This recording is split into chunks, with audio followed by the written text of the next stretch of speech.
+2 இயற்பியலில் இருக்கும். இது 9th 10th வந்த கொஸ்டின் தான். ஓகேங்களா, கொஞ்சம் எக்ஸ்ட்ரா பண்ணியிருக்காங்க. அதாவது டிஎன்பிசிக்கு யூஸ் ஆகும், கிளாஸ் 12க்கு யூஸ் ஆகும்.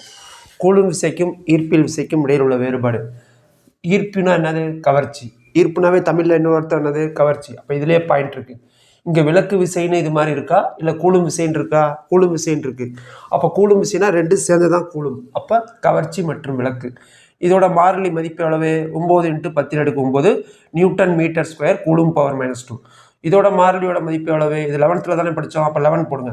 11 முன்னாடியே படிச்சிட்டோம், அதில் மைனஸ் போடுங்க. இது 11th எத்தனாம் படம்? 6ஆம் படம் இயற்பியலில். ரைட்டு. இது newton metre square coulomb power -2. இது newton metre square KG power -2. குழப்பிக்காதீங்க.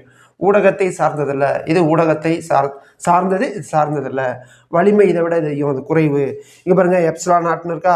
எப்சிலானா வெற்றிடம், எப்சிலானா ஊடகம். ஓகேவா? அப்போ ஊடகத்தை சார்ந்தது. இது அப்படி கிடையாது. இந்த மாதிரி நாம் வச்சுக்கலாம்.